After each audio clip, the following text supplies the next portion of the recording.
411 Live. Where you can learn about issues that affect us every day.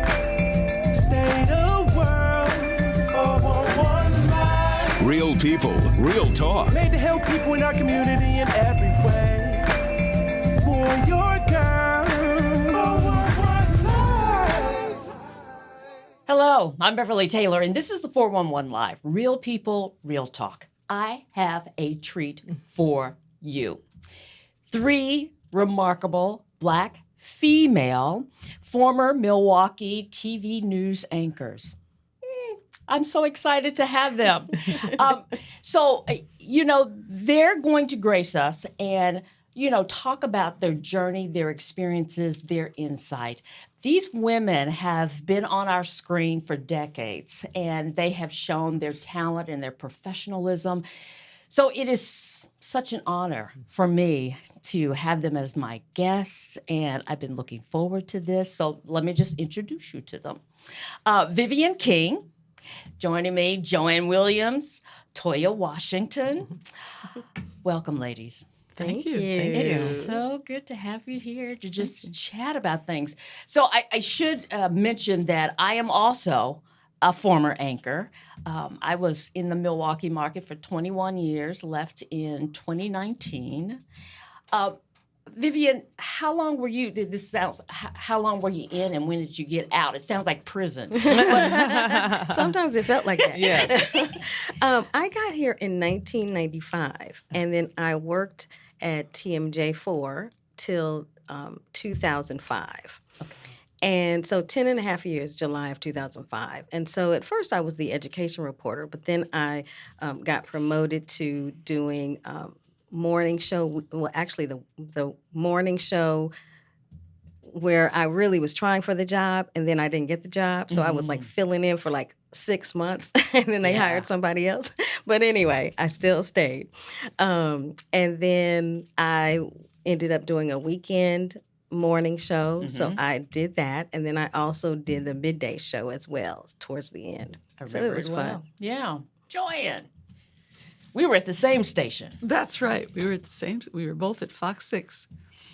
Of course, I was there for TV6, 6's News, for all the iterations of WITI. Yeah. But before that, I worked at WTMJ.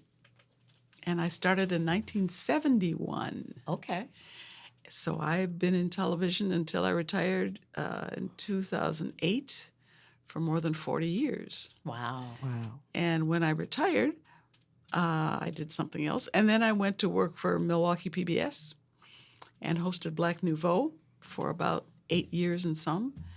And then I can't say I retired from that, but I left that and decided to make my own documentary film. Right. So I worked at that for 6.5 years and gave birth to that in 2022. And so now I'm on the festival circuit. My film is now on PBS, and I'm starting my second film.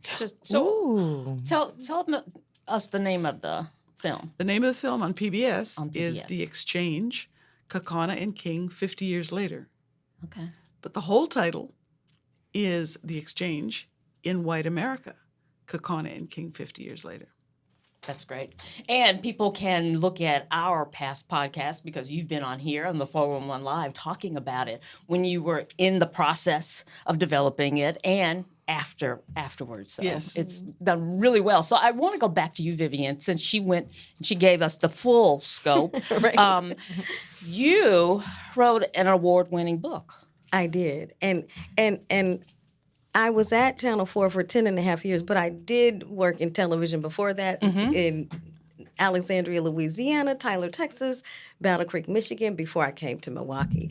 And then left the business and started doing public relations with Roundy Supermarkets. And then I did community relations with Aurora Healthcare. And when Aurora Healthcare merged with Advocate, and it has merged some more since then. Right.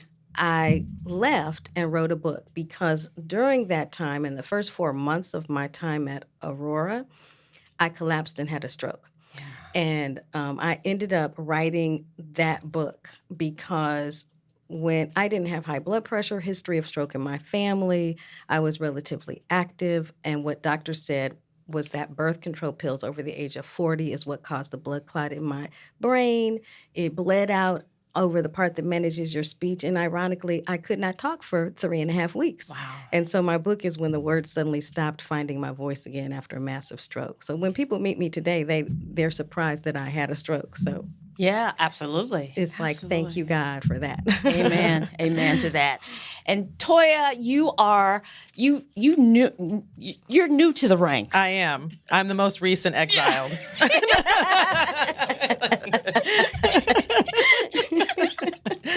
Yes, I am new to the ranks. And after hearing both of you and what your accomplishments have been and have monitored those, I'm like, what have I done since I've left?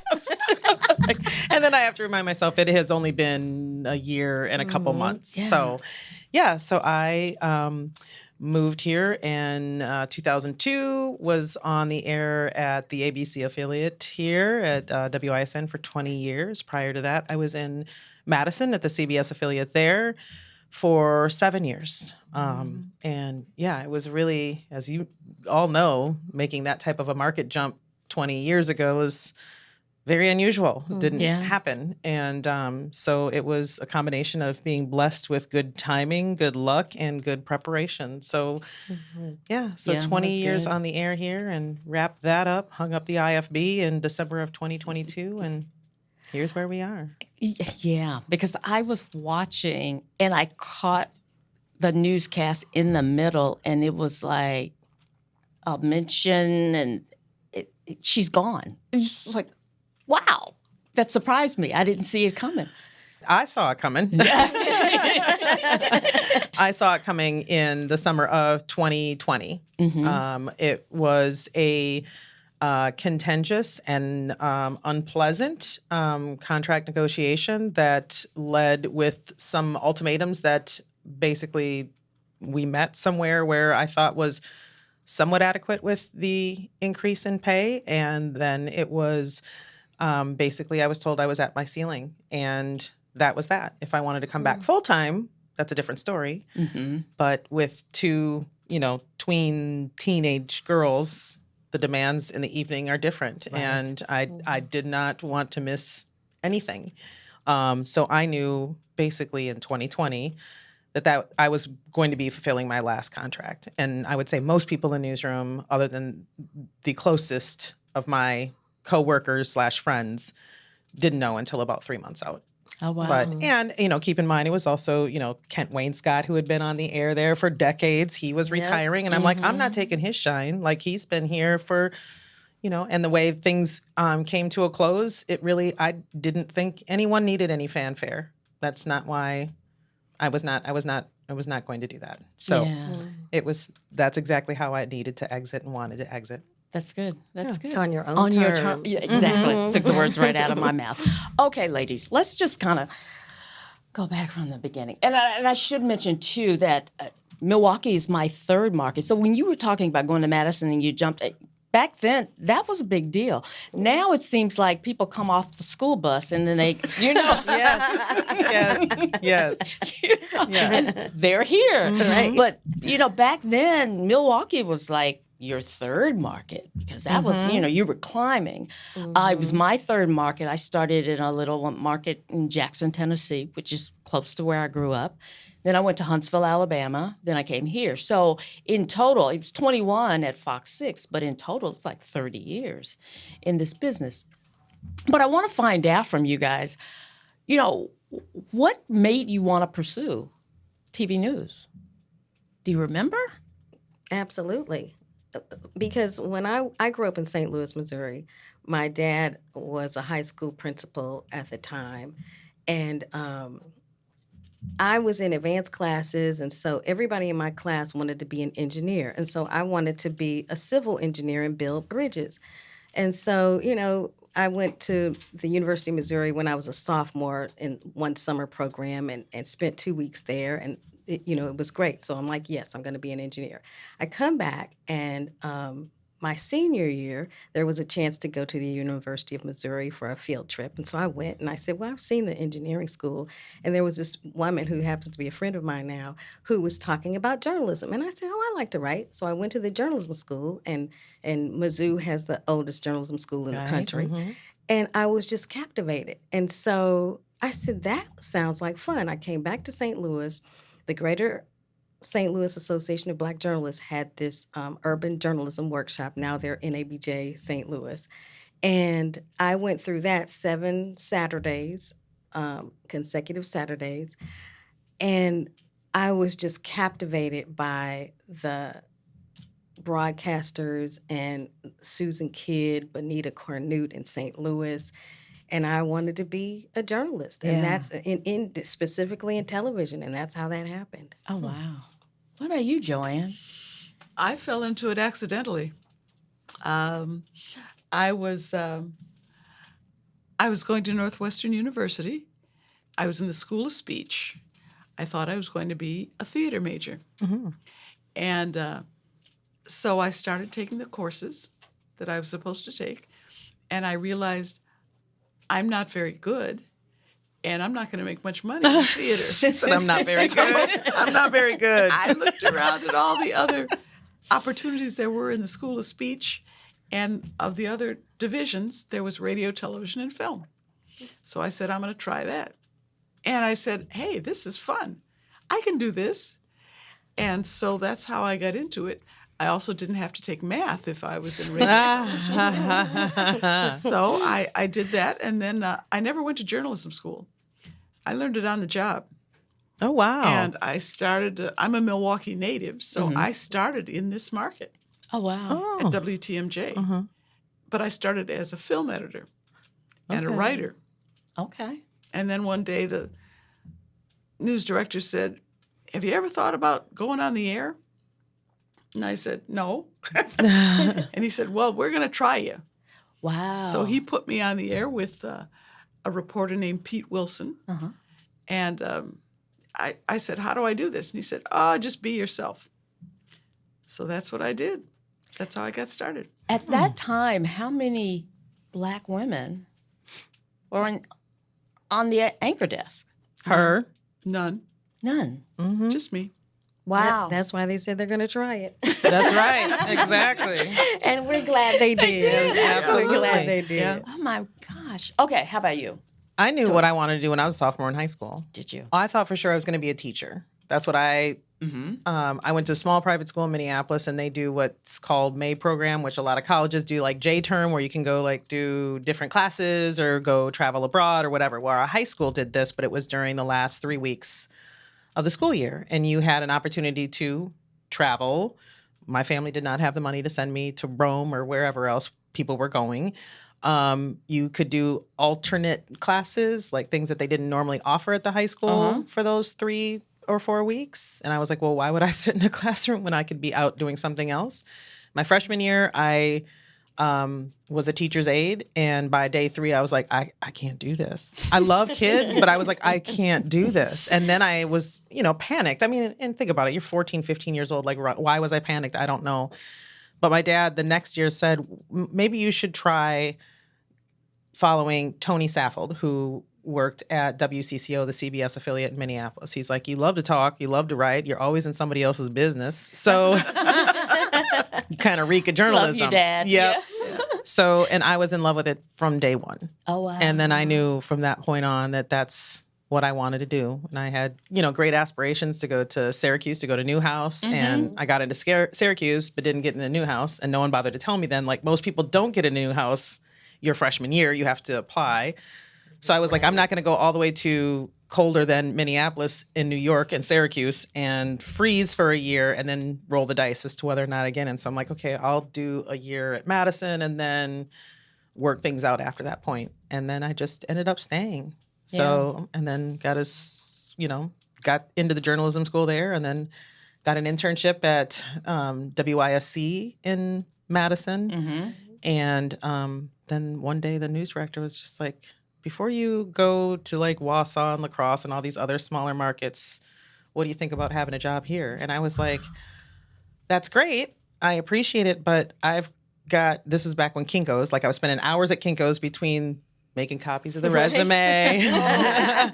You know, I was like using the school lab, like, you know, doing your resume tape on VHS. I was like, I got a box of resumes, a box of tapes, and I have maxed out my Casual Corner credit card.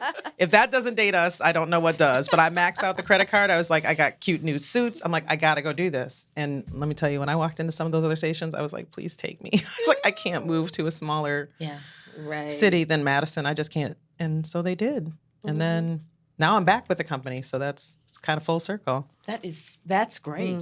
Totally. For your first job to be Madison. Yeah. See, and again, unusual. Like that did not happen. Like you said, now it's like the school bus drops them off and they're in. Right. But yeah, and then to make a 50+ market jump from there to Milwaukee.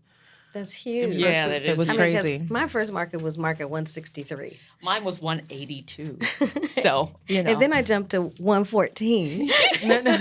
So I feel bad that I started here. Don't feel bad. You blaze the trail for the rest of us. Do not feel bad. Right. Exactly. That's right. Definitely blaze the trail. That's right. Hey, we're going to stop, take a quick break, and we're going to come back. You don't want to miss this discussion. I am talking to 3 remarkable former TV news anchors. So stay with us. You're listening to the 411 Live. People couldn't see my potential, so I had to show them. I've run this place for 20 years, but I still need to prove that I'm more than what you see on paper. Today, I'm the CEO of my own company. It's the way my mind works. I have a very mechanical brain. Why are we not rethinking this? I am more. I'm more than who I am on paper.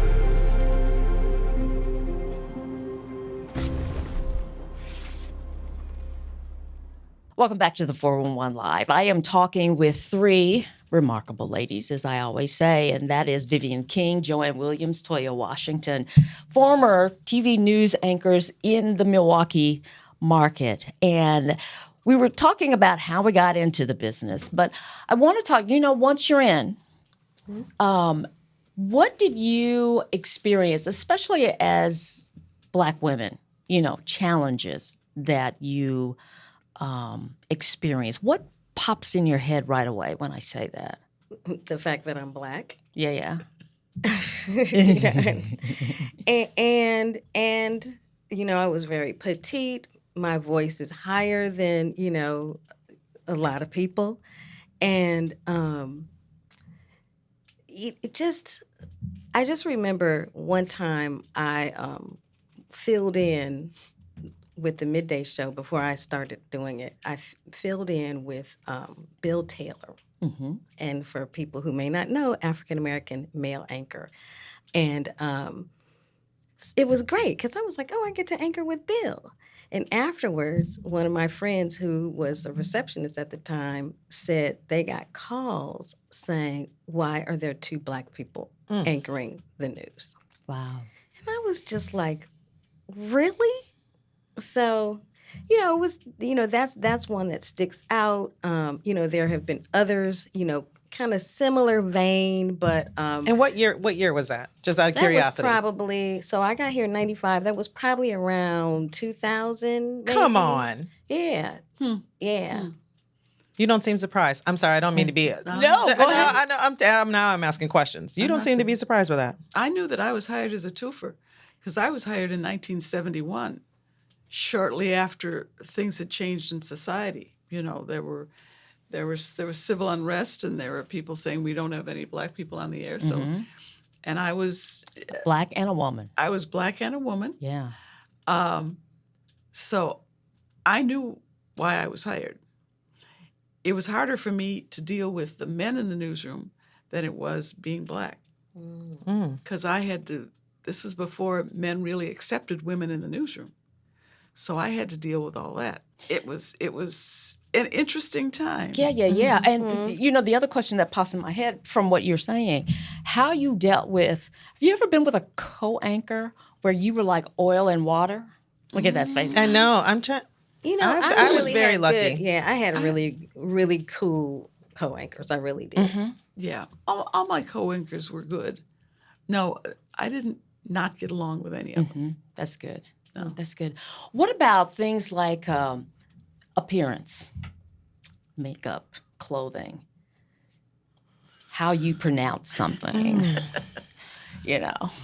I remember there was a consultant that came to the station once, and she showed us a picture of an anchor from New York or something, and I don't even remember who it was, but she had very short hair, and she said, "Now, this is inappropriate to have such short hair." Inappropriate. Inappropriate. I'm sorry, and it was very curly, and she said, "Now you can't have this." And I remember asking why. She said, "Well, this just isn't what you should look like as a woman." And that's when I was quite younger, and I had very long hair at the time. I had hair way down to here, Okay. which nobody can see on it. Well, you can see on the camera. Anyway, and the first time I cut my hair, I cut it as short as it is now. I cut it all off, All at once. all at once. So you went to home on a Friday, came back Monday looking with That's right. much different hair. That's right. I bet they had a fit. You know what? They looked at me, but they didn't say anything to me. Yeah. And I just smiled and went on the air. Wow. Good for you. Because I remember, you know, in some of those markets, it's like if you're changing anything, Oh, you yeah. need to let somebody know first Right. before you do Right. that. You know, When- in my smaller markets, it was like I was the best dressed thing there. Really? Right? I mean, so they're like, oh, okay. So, you know, I've never really had somebody say anything about, you know, my appearance. Probably I put more pressure on myself Yeah. because I was initially trying to be like this person or that person or, you know, and so it took me a while for me to be myself. And Right. when I just said, you know what, I just have to be me, that is when I think I got much better. Right. When you were in the newsroom, you know, because I did reporting and I anchored. And I think of those morning meetings that we would have, those story meetings, trying to figure out what we're going to do for the day and all those kind of things. Did you find yourself, at least I did, truly advocating for minorities? Absolutely. Yes. Yeah. Absolutely. Always. Always. Always. My parents wouldn't have it any other way. Mm-hmm. I mean, you know, my dad was principal of the first black high school west of the Mississippi. My mother went to that school. You know, I grew up being proud to be black and making sure that I was seen and heard and that my voice was heard, you know, thanks to how my parents raised me. Right, right. My thing, I can remember having these heated discussions about, now, like I said, I've been in the business for 30 years. I remember the heated discussions about the descriptions. Oh, yeah. You know, we are looking for a suspect black male. And I'm just like, That's half well, of Milwaukee. what That's is half that? of Milwaukee. Half of Waukesha County. exactly, Right, exactly. And then Well, maybe not half of Waukesha County. I shouldn't qualify that. and then there was one station that was notorious for it would be a black male, but otherwise it would be we're looking for a suspect. And then it's like, okay, what's up with this suspect? And that suspect was white. But we wouldn't say we're looking for a white suspect. So this is not right. Black male is not a description. No. No. So I had those kind of discussions, and the other discussion that I would have is, okay, I know that crime goes up at the top of the show, and we have black males in their jail uniforms walking through. Where is the balance? Where is because black males are lawyers, doctors, realtors, all these things. We do stories that we need these experts. Why can't we have them as See, experts? and it's funny that you say that because that was one of the intentional things. When I would find experts, I always looked for the names that seemed to be someone who was not white. So that was where I would say, oh, I have this expert lined up and like slip it in. Like that Right. was, but yes, it was, you know, at times vocally advocating, but also times where it was just the silent, stealthy advocating. Yeah. And I mean, I had wonderful photographers because we had several African American photographers in our newsroom. And so, the care that they took to film and videotape our community was just unmatched. And so we were all advocates in the newsroom. Yeah. And, sometimes, we'd have heated arguments as well, and discussions, I should say, but we really tried our best. And I just like to say that people, when people come up to me saying, people still come up to me saying they miss me on the air. When are you going to go back? I was like, well, it's been since 2005. I don't think I'm going back. Yeah. I can remember a time when our was he the news director? Yes, he was. We were watching something on a monitor in the newsroom, and there was a fire at a supermarket. And the wrong address came up for the supermarket. And I said, oh, wait, that's the wrong address. That's the wrong place. And he said, that doesn't matter to those people. And I said, it does matter to those people. That's their neighborhood store, and we got to fix it. He said, well, we'll fix it on the next newscast. But I had to deal with some of that. And I never let it slip. If somebody said something like that in the newsroom, or if somebody said something like that in a meeting, I would always say something about it. Who's the they and the those you're speaking of? My coworkers and my bosses. No, I'm saying that's how I would challenge. Like when someone would say that it doesn't matter to them, I'm like, who are the thems you talking about then? Right. Explain to me who are the thems. Yeah. Right. And then usually it was like they realized there was a retraction to be made. Yeah. But that happened more often than I would have wished it happened. Yeah. Yeah. But you have to speak up. Absolutely. I wonder if people speak up in the newsroom now. I certainly hope so. I hope so, too. I would say as the most recent exiled, I